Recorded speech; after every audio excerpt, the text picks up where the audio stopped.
This is the moment we've been waiting for. A time in human history where exponential technologies have rendered the world more virtually connected, more empowered, and more informed than ever before. Yet, we're still suffering. A lot. So how do we make the most of our modern tools to amplify and connect with what truly matters? To light the way, I've asked some friends to join us around the proverbial fire to share stories of discovering their purpose hidden within life's winding path and to explore the future we really want. Let's meet where community, technology, and ancient wisdom converge. 6 months ago, I set a goal to create and share 10 episodes this year that would bridge 10 normally disconnected fields of expertise exploring community, technology, and ancient wisdom. And we did it. I believe deeply within this trinity lies our hope for creating a future we are proud to pass on to our children. Today, I am excited to share with you episode 10, where the sacred meets science. 2020 has been a challenging year, to put it lightly. It's been messy, chaotic, isolating, and transformational. Today's guest brings us into the lab where religion, science, and humanity converge. Jonathan Weitzman is a professor, published author, and scientist who explores the mysteries bundled in the human genome through the emergent field of epigenetics. He's also a devoted husband, father, and Jew. I met Jonathan in 2017 as his coach, helping him to prepare his first TEDx talk at a technical university just outside of Paris. In this episode, Jonathan humbly shares his problem with purpose, how he breaks convention to blend work and personal life, mingling research with tradition. He believes in decompartmentalizing knowledge so that various truths found in places like sacred text can inspire more grounded, holistic innovation. As honored in Judaism, he keeps a relationship with the past to build a better future. This one is for anyone interested in exploring a more integrated approach to science and human evolution. Please welcome Jonathan Weitzman. So I'm a geneticist, and geneticists and genetics is interested in something relatively simple that interests all of us, which is what do we pass to the next generation? So explaining that to my kids is relatively easy because my kids are, even from a very young age, acutely aware that they have bits of them that are like dad and bits of them that are like mum, physically and personality. And I guess everyone always thinks, where do I get the different bits of me? And so you get half of them from your mother and half of them from your father. And what we're trying to understand, what genetics, since all the way back to Gregor Mendel, is trying to ask a relatively simple but old question, which is, what is transmitted from one generation to another, and how do we, what do we carry from our two parents, and how do they combine to give the uniqueness that is in each of us, and that we will then transmit to our children. And now we understand, since the massive amount of work in the 20th century, we now understand that in very molecular terms. And that beautiful spiral of the DNA is part of that explanation of what we transmit to our children and why we are the way we are. These are sort of basic old questions. What makes us who we are, and where does it come from, and what do we get from our parents, and what do we transmit to the next generation? And so we'll see what we're going to talk about that, but that's probably permeates lots of different aspects of my life. But that's what geneticists study, and that's what I teach, and that's what I try to study in the lab. Just a tiny bit of that big question about how characteristics are transmitted and expressed, and the stability of those transmissions. So that's the question of genetics, is what are we transmitting from one generation to the next? I want to ask you, perhaps it's the same answer, but what is the question at the heart of your work? I ran for 10 years a research institute, and the institute is called epigenetics, and it sounds scary, but it's just a part of genetics. So epigenetics and cell fate, or in French, épigénétique et destin cellulaire. I don't know which one sounds better. So what we're trying to understand is how. So all the cells of your body have the same DNA, they have the same genetic material, and yet all the cells of your body have different behaviors and different, what we call identities. And so deep in much of my work, whether it's in the lab or in the classroom or out of the lab, is about understanding identity and understanding how the role that the genetic material plays in defining identity and how identities change over time. So I think these questions, they're sort of fundamental questions almost of man, right? How do we get to be like we are? Where did my identity come from? Why are all my cells different? How different are all my cells? So these are sort of questions that I cannot give a moment where I said, I'm going to be a biologist. I can give you a moment, an interesting moment. So I'm a twin, and I think that had a profound effect on the way I think about the world, but also the way I've managed my career, because identical twins have the same genome and yet they're different. And so from probably I wouldn't have articulated it at 7 on the playground, but probably from the youngest of ages, I've been fascinated where identities come from. So identity is certainly a big topic right now in the world, and mainly culturally, ethnically, racially, and how we segment ourselves in our locations around the world. Do you feel like there is something to be gleaned or something significant in understanding how similar we are in our genome? I think I'm remembering the 3 billion, yes, compared to the nearly 3 million, the nucleotides that are different, of the 3 billion that are the same, so we have almost 3 billion. Yeah, so we have 3 billion letters in our genome, the genome being the sum of all the genes that you got from your parents. So you actually got 2 copies, one from each parent. And what we realized was that only a tiny number of those letters are different between any of us. So you and I, because we're of different sexes, have one chromosome that's different, but actually there are very few genes on the Y chromosome, the one I have, and the rest of our genome is extremely similar. So the differences that make us individual, that make us all unique, is just a result of chance, okay, which is hard for most people to deal with, but it is just chance, just tiny errors, if you want to call them errors, or differences. So imagine an enormous text, and in which just the change of a few letters completely changes the meaning of the text in a few sentences, but those sentences can have a big consequence, and that's what makes us different. And so what should we focus? Should we focus on how much we have in common, or how much we have that differentiates us? Is it more important that what makes me unique, or is it more important than how much I have in common with you or anyone else in the world? And that's a philosophical question, but that has a big impact on the way society works. And we have a big tendency to focus on what makes us unique, because it's fascinating how unique we are. But at the same time, that encourages us to forget how much we have in common.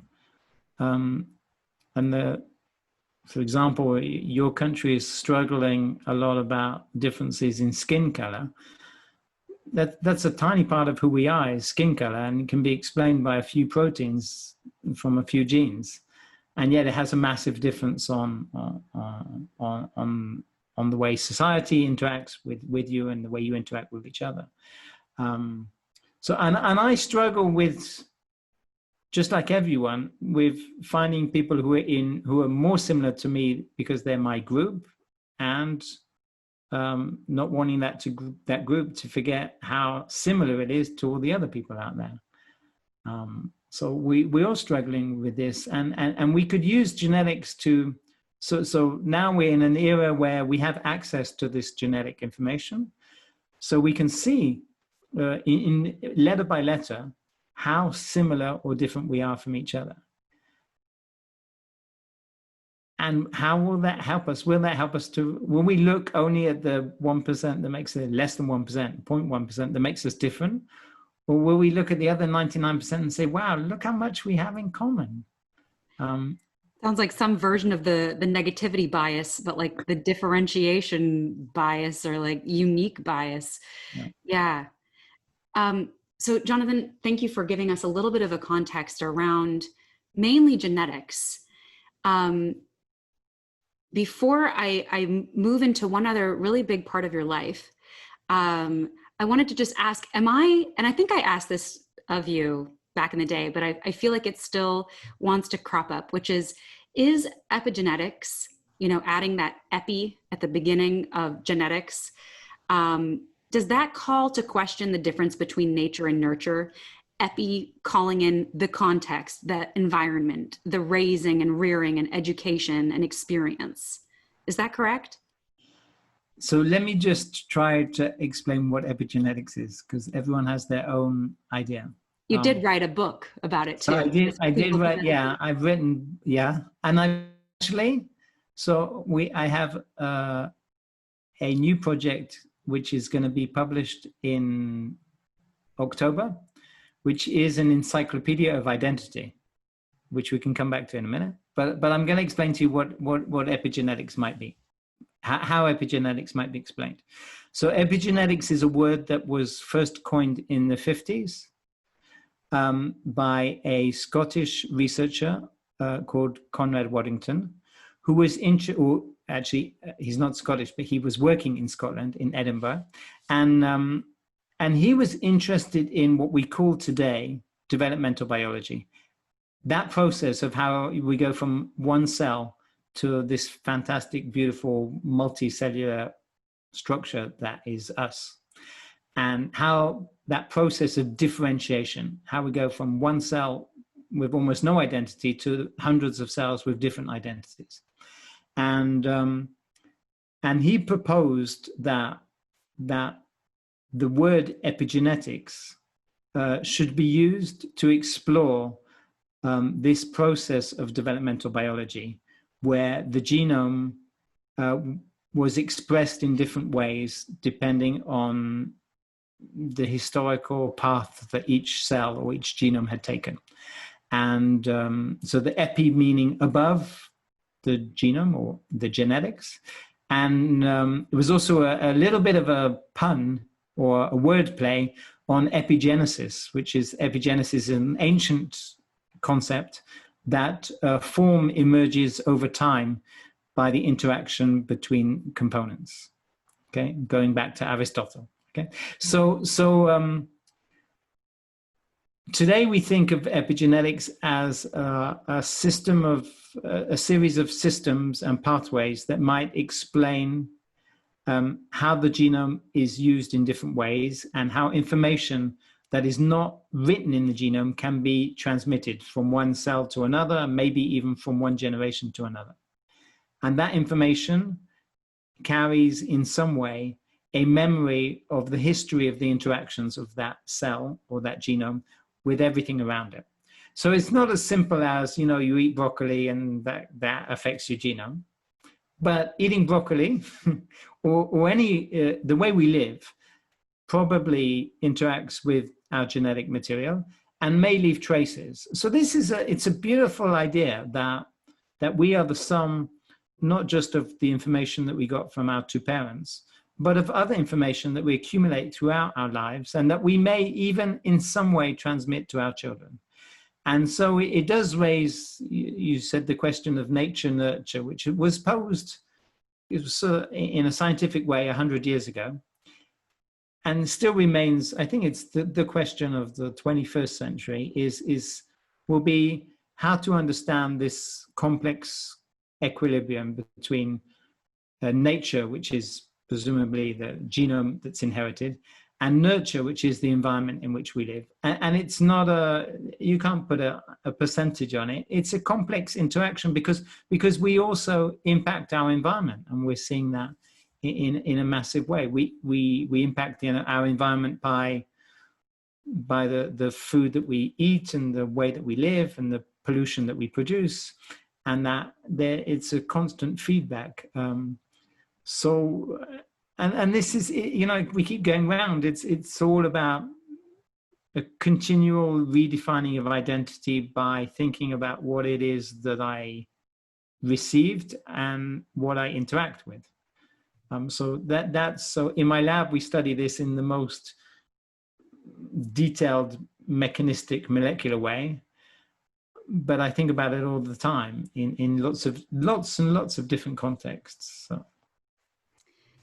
There's a whole other context that I know is a part of your life and informing you, perhaps personally, perhaps professionally, which is your faith. And I listened to one of your talks before we got to talk today, and I listened to it actually even years ago. I can't believe it's almost been a couple of years now. Yeah. And you're drawing a comparison. Well, first you're using the metaphor of the genome as a book, the book you inherit, the book of life. And then you're comparing this book to the Bible and the story of Adam and Eve. And you're comparing the love as the overarcher of these three books: the Bible, Shakespeare's Romeo and Juliet, and the genome. And so something that I find particularly unique about you is your willingness to use the word love, to make that a piece of your work. And I want to bring in something that you shared with me about your fascination with, and honestly, you're a voracious learner. Every time I talk with you, I have a list. It's just like a laundry list of things I have to research and learn about, and it's amazing. When we first met, you wanted help with one thing in particular. You did make me promise to not help you turn your TEDx talk into a one-size-fits-all TED speaker robot situation. We had to start there. I assured you, no, that wasn't my intention. And in fact, we got to one word in particular that you wanted to explore. Do you remember that word? Vulnerability. Now, why on earth would a scientist be interested in exploring vulnerability? What was your interest there? What's the call? And we will come back to faith. It relates. I think I'm concerned about compartmentalization of different aspects of identity, personal identity. And this idea that when I'm at work, I'm a certain Jonathan Weitzman, and when I'm at home, I'm a different Jonathan Weitzman, and that all these aspects have to be compartmentalized, and that as a scientist, I am an objective and cold and calculated, and yet at home I'm a father and a son and a husband, and then I have many. I mean, we all have many aspects of our lives, and I'm concerned. And this goes very deep. I'm concerned about the compartmentalization of knowledge. That we are forced to choose from very young age whether we're going to be science or arts, and then in science between the hard sciences and the soft sciences, and then within biology, am I a molecular biologist or a microbiologist or a geneticist? And I refuse all these definitions. I don't want to be put in a box. This is I don't know why it's such a concern of mine, but I do not want to be put in a box. And because everything is much more fluid. Everything that I do at home influences what I do at work, and so I'm concerned that science is taught as objective truth and facts, and that's not the way I teach science. When I teach science, it's not about objective truth and it's not about facts. I'm much more interested in the people that generated this knowledge, and that these people have feelings and historical contexts, etc. So I want to put the scientists back into the science in many, and this it hits lots of parts of what I try to do, and realize that science is done by people, and that the type of science people do depends on the type of people they are, and that when I go on stage as TEDx as a scientist, I'm also a person, and I wanted to find a way to show a bit of that person, because the science talk without understanding the person behind the science is robbed of something of its beauty and of its humanness. And so I think it's important to bring the person and the people back into the science, and that means being a little bit vulnerable. And I think it makes science more interesting and more enriching. And I think that's where I didn't want to go on stage and give a lecture about epigenetics, which I do. But even when I give a lecture about epigenetics, and you helped me, so I couldn't have given that talk about love as a scientist without the work that we've done together. So I thank you for that, because I think if I look back and try to articulate, I think I wanted to show all of me, not just not just the Professor Jonathan Weitzman. And that's what I wanted to do on the TED stage, is show a little bit more, not everything, but a little bit more. Yeah. I really appreciate that. I don't want to comment on what you're saying because I have my own biased opinions about it all. And frankly, what you're saying speaks perfectly for itself. So I just want to say thank you for answering the question. And now I would love to ask, would you tell us just a little bit about how your Jewish faith plays a role in your life? What does it bring to your life? And do you allow it to come into all areas, or what's your relationship, especially coming off of what you just said with compartmentalization, which I think was exceptionally astute. And it is, I will say it is one of my biggest concerns in the world right now, is this compartmentalization of knowledge and skill sets, where we've got this oil and vinegar situation where science and technology, which has so much influence and so much power, rightfully. And then you've got this, we'll call that IQ space, and we've got the EQ space and the soft skills. And frankly, we could just as well say masculine, feminine, and one of the, in its archetypal sense, and in the sense of logic, and I will be using poetic association here. So of course there will be exceptions to what I'm saying, but something that is at the heart of this project, this Path and Purpose project, and the reason why I pull in community, technology, and ancient wisdom is to create a trinity between these: the human connection, the mind, and the heart. And that with all of those combined, there's wise living. There's a real chance at a future, and a real chance at a future I'd actually feel comfortable bringing children into.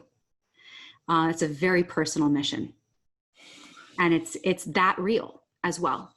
I'm not going to beat around the bush. We're at a pretty critical moment on Earth, and we don't have really time to be polite or try to keep things separate anymore, or compartmentalized, as you put it. So that also brings to question, we're we're a very complex species with a ton of different interests and ways of surviving. And I studied cultural anthropology. I am in love with culture. That's a big part of what brings beauty to my life, is simply, whether it's the Middle Eastern folk dance I did in college, or living in France and speaking to people in this other language that I find exquisite, though I bumble through it grammatically, or, you know, getting to speak with people from various spiritual backgrounds or religious backgrounds who are coming to life with something greater than themselves in mind. And thank you for listening to all that, but that is what's in my heart behind the question of, you're Jewish. How does that play a role in your life?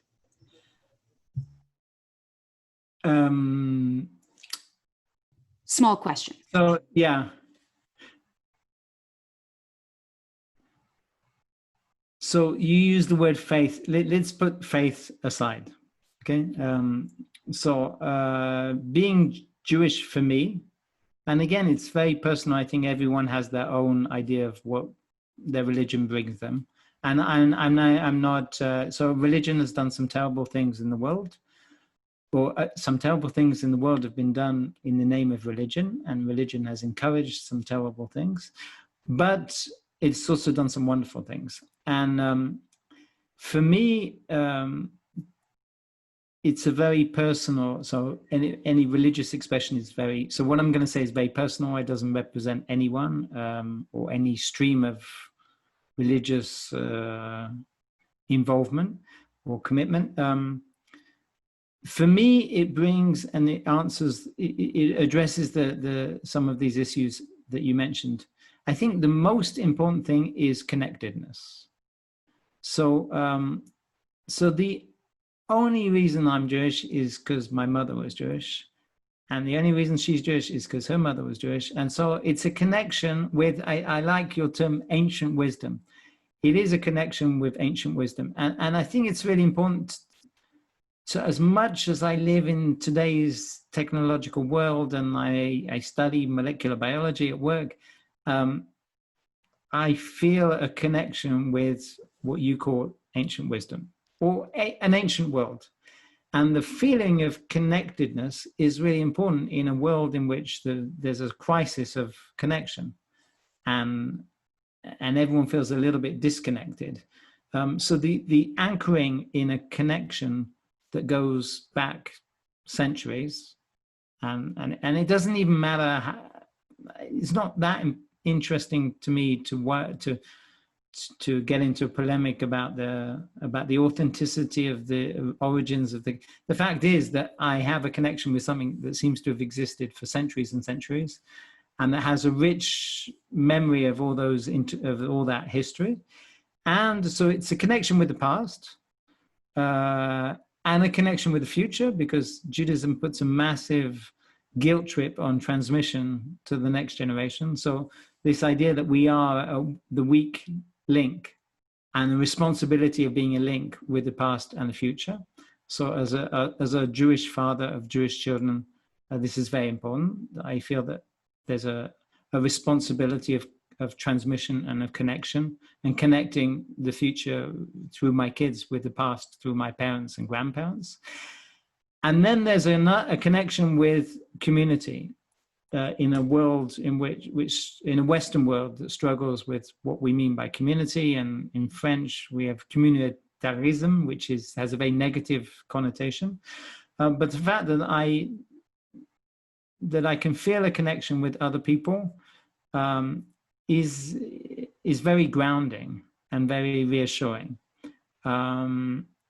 For example, I can step into a synagogue anywhere in the world. It can be, and I've done this, it can be in New Delhi, it can be in Bangkok, it could be in, California, and feel connected partly because we have a shared liturgy and a shared history and a shared culture, and there's an immediate connection. And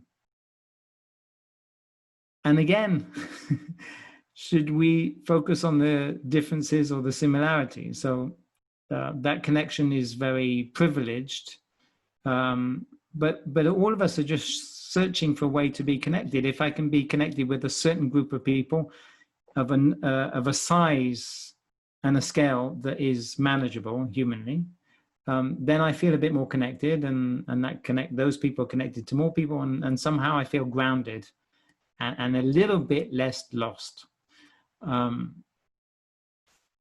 All that without mentioning, I didn't mention the word God once, right? So God adds another level of connectedness.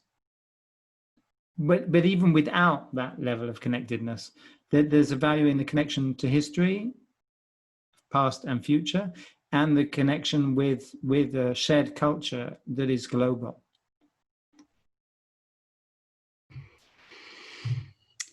I'm thinking to your talk again, and we don't need to use the word God. I will use a different word that represents pretty much the same thing for me, which is love. Love as the connector. Love as the big Wi-Fi signal that we all plug into that animates everything. You talk about the shape of the heart and how there is no beginning, no end. The end is the beginning. It's all connected. And in this, what you're talking about of bringing grounding, reassurance, connectedness by reaching back so that you can go forward. You know, there are a lot of companies right now going through extreme levels of change. Massive, rapid, very, very confusing and disorienting. And so one of the first things that a company can do if they want to help make sure to stay resilient in massive change is make sure that they identify what isn't changing. What are the control pieces? What stays the same? Where's our ground? Whether that's your values or your client base or a problem you're solving or your vision for the future, whatever that is. So I just want to say yes to connectedness, and also as a potential antidote to this difficulty you're talking about of compartmentalization at work. Do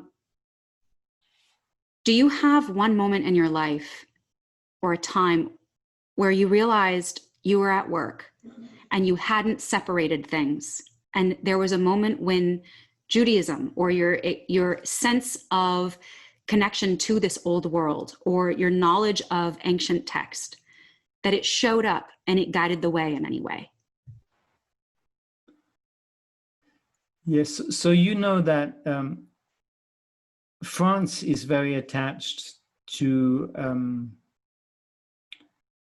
what is called in French laïcité, to the idea that the separation of church and state, which actually didn't come from a relationship with the Muslim world or with the Jewish world. It actually came from a relationship with the Christian world. So it was about Christian power in a Christian country. But there is a separation of church and state, which is very, very strong. And this works. And the idea is that you can do what you want when you're at home, but when you're in a public place, you are un enfant de la République. You are a child of the Republic, which is laïque. And if you want to, religion is something you do at home. And this works, I think it works for Christianity. I think part of the problem that France is going through at the moment is it doesn't work very well for Islam and for Judaism, because these are not religions that you leave at home. They're religions that you carry with you everywhere, and that have external signs of that, which poses a problem to this secular French culture. And so when I go to work, I'm supposed to leave my religion at home, and I rediscover it when I come home after work. And that's the way that French culture is structured. And it's an important part of French culture, because it means that we have a neutral space in which we can all interact independent of any religious conviction, and that it was originally so that we don't impose our religion on other people. So I am encouraged that when I go to work, I'm supposed to leave it all at home. But I can't. So when I go to work and we go out for lunch, I'm reminded of my identity every moment, because there are things that I eat and things that I don't eat. And I can't ignore it. It's every meal has that, every interaction, and then it's present all the time, whether it's stated or not, whether I wear a kippah or I don't wear a kippah, it's still there. So, and I have decided not to suppress it, to just let it come out when it comes out. In France, a generation ago, French Jews had two names: a name at home, often a Jewish name, and a name that they used at work. Okay. My wife has two names. At home, she's called Tzipora, and at work, she's called Claire. And these are two identities and two personalities, and they cohabit, but they have different places, and that's fine having different places. But just as long as we're aware that they're intermixing or interfacing identities. So I quote the Talmud in my class, but I don't always say where it comes from.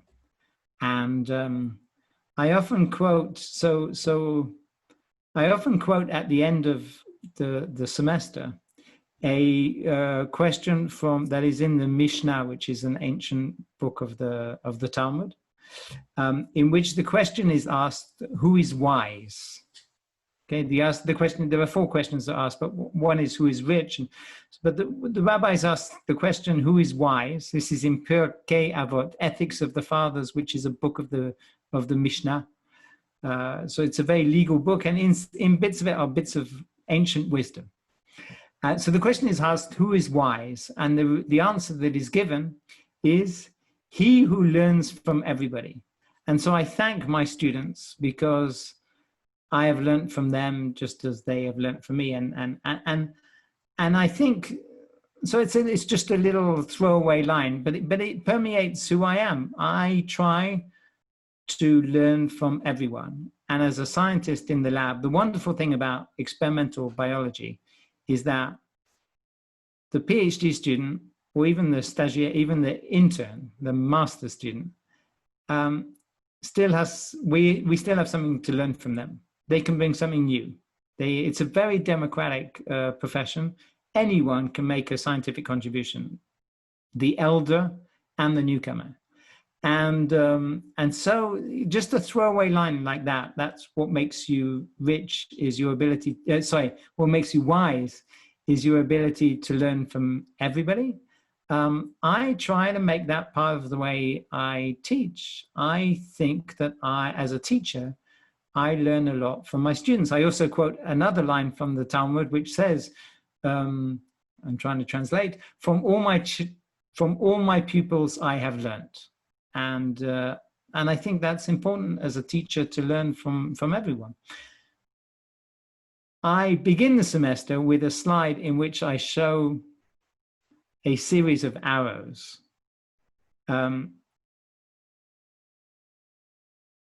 Teacher, student, doctor, patient, journalist, reader, in which I emphasize the fact that in the past, we thought of many activities as unidirectional with an arrow. Teachers give facts or education to students. Doctors give medicine to patients. Journalists give facts or news to readers. But all these arrows are flipping, and the 20th century will be characterized by flipped arrows, that we realize that everything is bidirectional, that teachers learn from students, that doctors, that patients will now bring their own information to the doctor. More and more, they will be a partner in their own treatment or treatment decisions. If you have a Twitter account, you are a journalist and a reader at the same time. So everything becomes bidirectional. And that's because the world is bidirectional. It's not unidirectional arrows. Everything is an interaction in both directions. And so I don't know if that answered your question, but yeah, so all the ideas that I have at home that I got from my own parents permeate the way I interact with people and the way I teach and the way I think about teaching. And when I come back, I'm very taken with the idea that biological systems teach us a lot about the world and about our own philosophy about the world. That the genome is extremely similar between all of us emphasizes how much we have in common. That the environment impacts the genome and the genome impacts the environment helps us think about the way our role in the world and our navigation, our journey through the world. So I'm continually inspired by lessons from biology that I bring back into my non-professional world. And I take a bit of my non-professional world and that integrates my life as a scientist. And everything is bidirectional, every interaction. We're getting close to when I have to let you go. So I need to ask that, much like we're talking about compartmentalization versus connectedness, or heck, Adam and Eve, Romeo and Juliet, genetics or nature, what we're born with, how things are affected. Everything in light is made of these opposing forces and tensions, and it's what births beauty, and it certainly creates a lot of chaos. Jonathan, we've talked about the light sides of your work and some of what having access to an old world can bring: grounding, reassurance, identity, belonging, ability to make sense. And you've got this old and you've got the new of what's emerging, and you're in the excitement of what's emerging and you're a part of that and discovery. This is a time in the world where things are almost cataclysmic. There's so much chaos. There's so much room for beauty, but it's so messy you can hardly see. Imagining an individual, you as a microcosm, a time in your life, whether that's in the past or perhaps right this very moment. Is there something, or was there something you knew you needed to change in who you were or how you were being in order to live the life or create the world you want to live in? Yeah, so we're living in a very complicated time, but you start from the assumption that mess is bad. You should look at my desk. It's a mess. And I can't even show you. It's horrible. And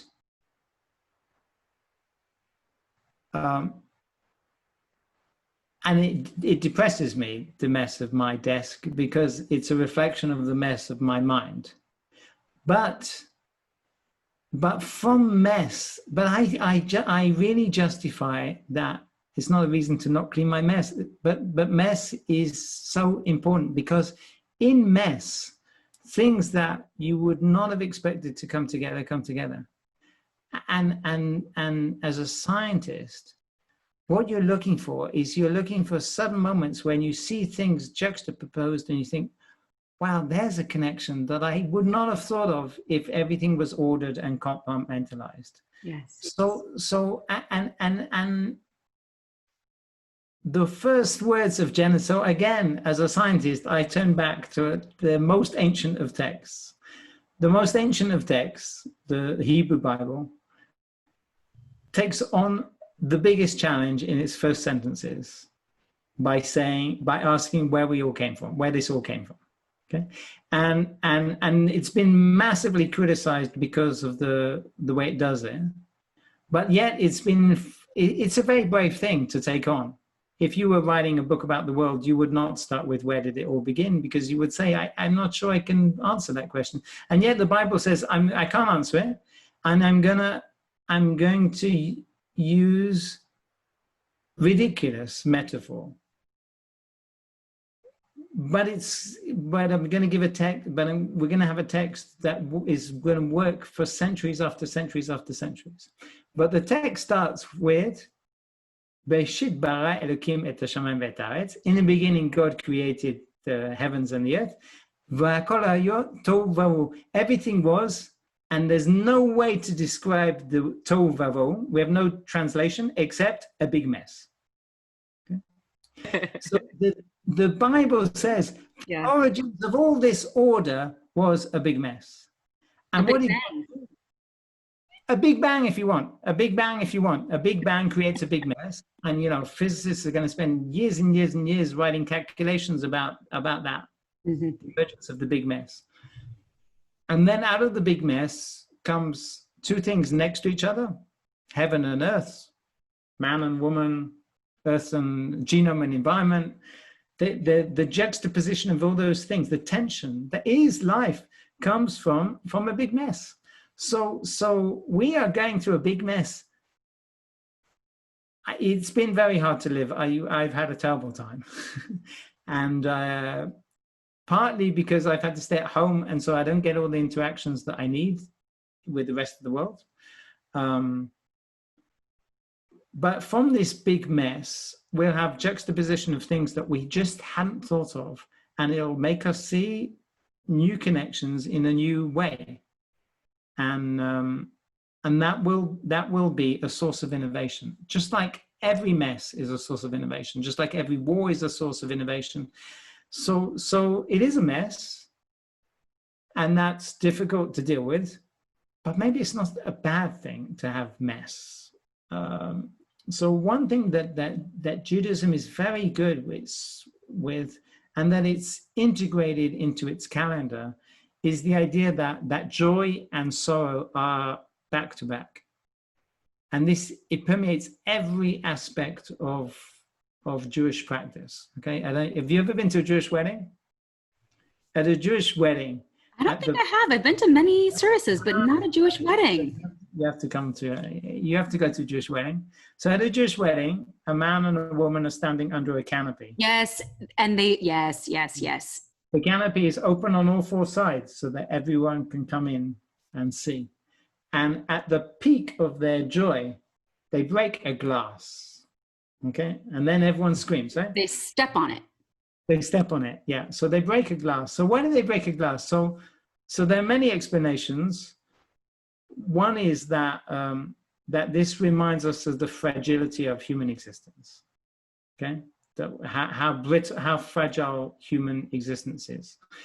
And the other reason that they break a glass is at the point of maximum joy of community and family, is that they remember a moment of sorrow. So the glass is broken in some way to remind us of the destruction of the temple, okay, 2,000 years ago. That happened actually on this day.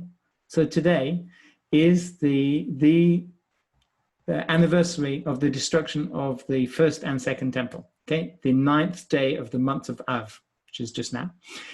Okay, so we go, and which is like ultimate sorrow, yeah, and these are combined, and we cite a sentence from the Psalms that say the psalm that starts on the river, by the rivers of Babylon, yeah. So the psalm that starts like that, and it says, if that you have in your moments of joy, you have an obligation to remember sorrow, basically.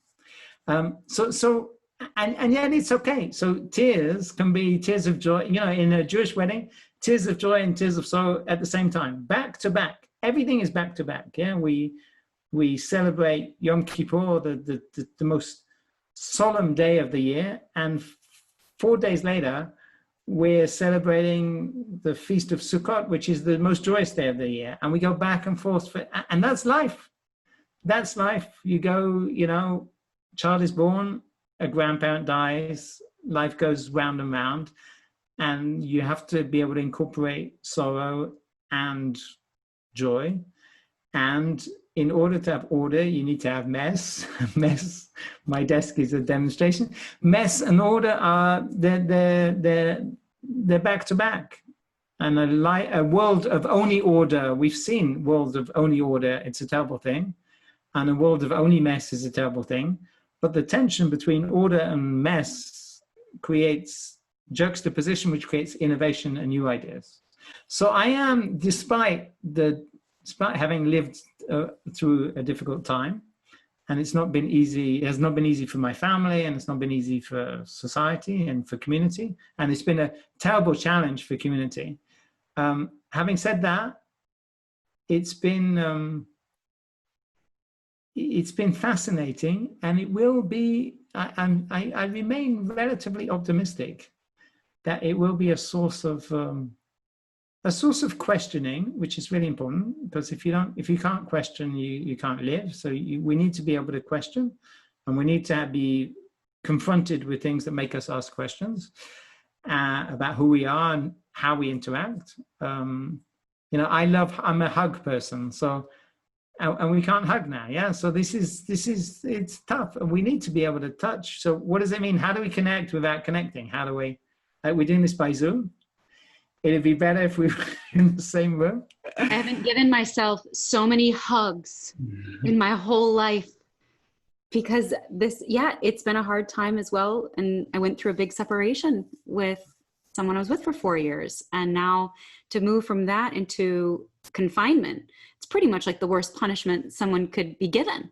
But separation and reintegration are they're important parts of life. We'll all separate from our parents, and we'll all separate from our kids, and this is cycles of life, and it's painful, and it's okay that it's painful, and it produces tears, and it's okay, and it's always followed. I think the reason the Jewish calendar is like that is to remind us that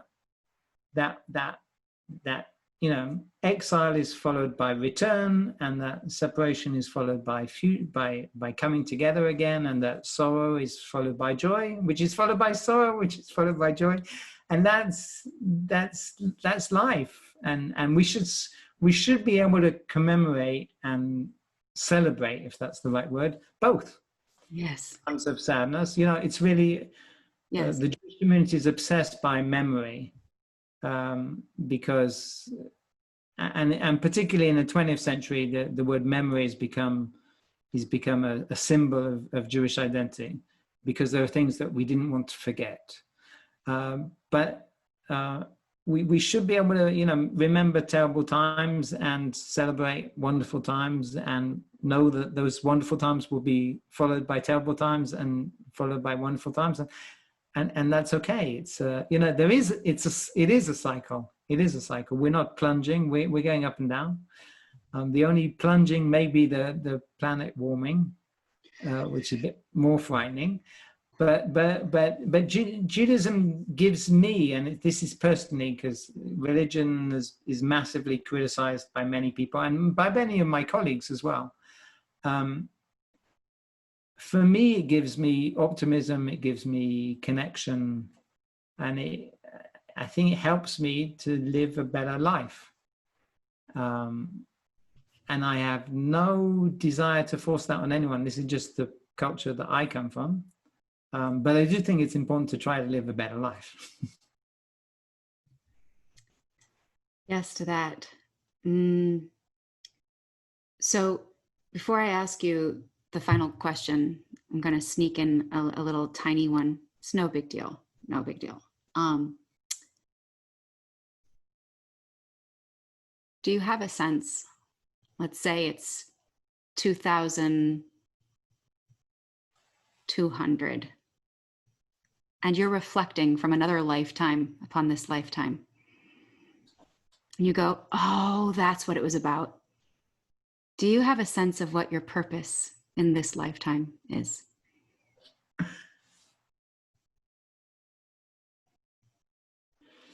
So the problem with purpose is it suggests that there's an objective that we're trying to get somewhere. Yeah? And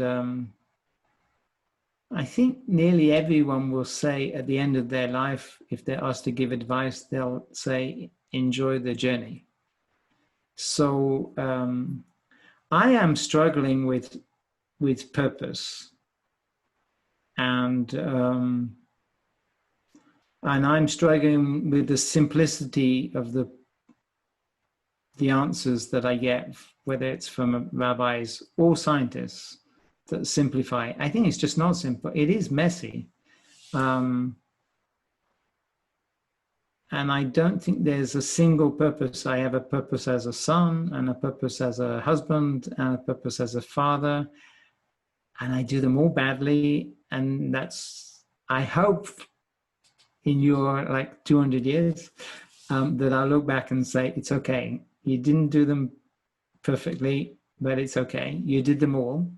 You did lots of messy things together, but you did a lot of things. And hopefully you touched a lot of people. Sometimes, and you never know who you're going to touch, right? So I give classes, there are 50 people. And I always start by asking, why are you here? Because I want to know why you're here so that I can hopefully give you something of, because instead of just giving my lecture, I want to be able to answer some need of the people who are sitting there. And I always say, if there's one person, just one, who goes home tonight and looks up one piece of explores one piece of knowledge, if I gave one person enough curiosity to go and learn one other thing, I've done my job. And that's fine. And I always say that. And I always, I also have given Bible classes, and I used to give a Bible class for women, which is because I thought it was important to have a female voice of interpreting Bible. And I always said, even if there was just one person here, I would still give the class. And one time, only one person turned up. And I said, well, she said, oh, I can go home. And I'm like, no. I said, if there's one person, we're still going to have a class because it's enough for one person. So you never know who it is you touch for whatever reason. And sometimes those people can articulate it. I was talking to my brother yesterday, and he said his kids are very good about telling him what they've learned from him. And mine are very bad. They find it very hard to articulate what it is they've got. But I have no doubt that they have got lots of things from me. So you never know. And I don't want to be trite, but it can be the smile that you give someone on the street. So I walk down the street conscious of the fact that I try and smile at as many people as I can, because it can be as simple as that, as simple as making sure that the person who sells you your bread knows that you treat them as a human being and not as a machine that sells bread. So if I'm looking back 200 years, I hope, I'm all about interaction. That's my driving force in life, is interaction. And I hope that I will look back and say, well, you had a lot of interactions with a lot of different people, and you brought different things to those interactions. And there were ripple effects, some of which you're aware of, most of which you're probably not aware of. And you did your best. I always say to my kids, I don't care what grade you get. If you can tell me I did my best, that's enough.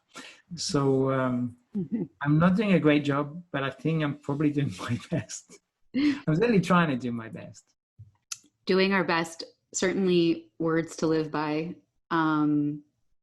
especially in adverse times, which I don't know if there ever hasn't been, but feels like particularly inflammatory at the moment. I wonder in the history of the world whether we will look back and, our species has been through some terrible moments. Yeah. So this just feels bad, but it feels bad because we're living here. Is it so much worse than other times? Much better than the extinction or ice age, I bet. Exactly. You know, we still have a fighting chance with this virus. But before we complete that metaphor, I'm getting just an intuitive sense, and I'm going to go with it. I'm going to say, Jonathan, that you in 180 years is just going to give you one word to have as a talisman as you continue interacting with people in this life and moving through the joys and sorrows.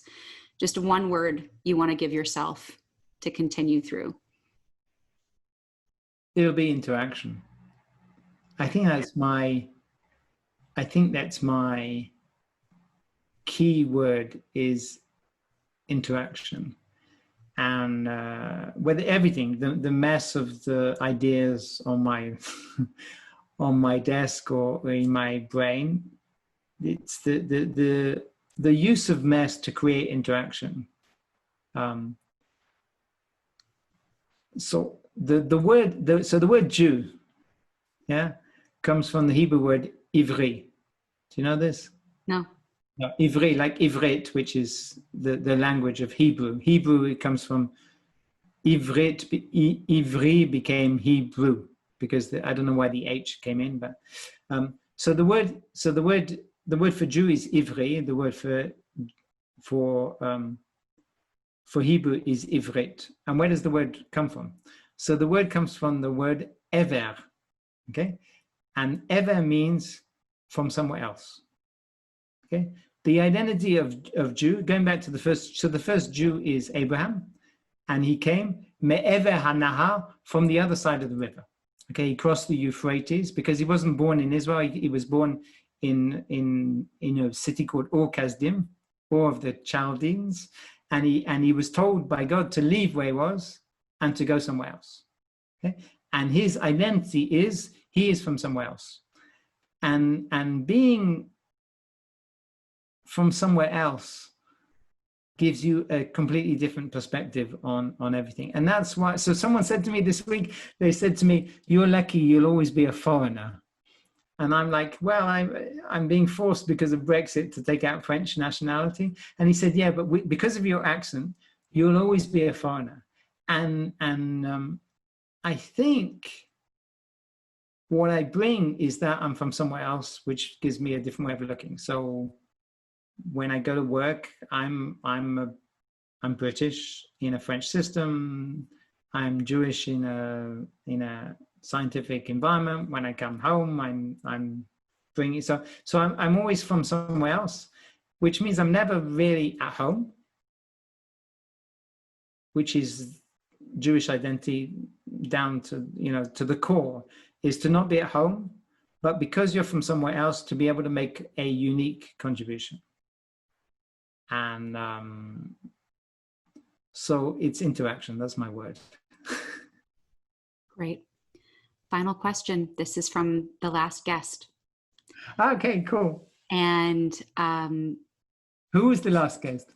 His name is Guillaume Chalot, and he is an ex-Googler who was on the team that created the YouTube recommendation algorithm, and he's become a whistleblower in the ethical artificial intelligence space on the global scene. So his question is, in which area of life do you want to focus or be most aware right now? So where do you want to focus and or be most aware in your life?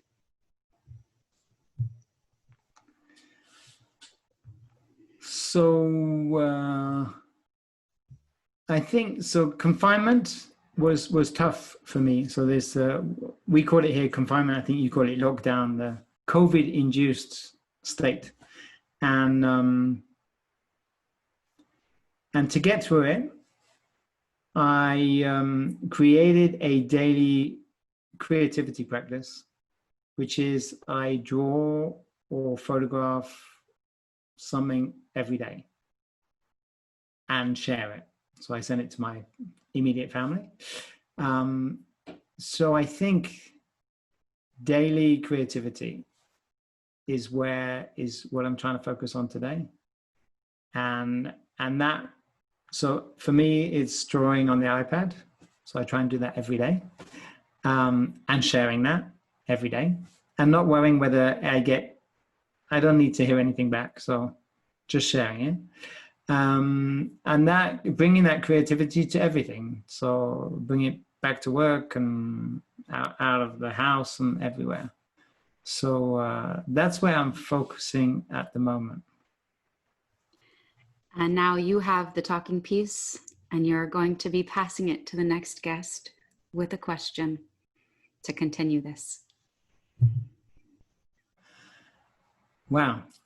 So what have you done today to increase your creativity by interacting with another human being?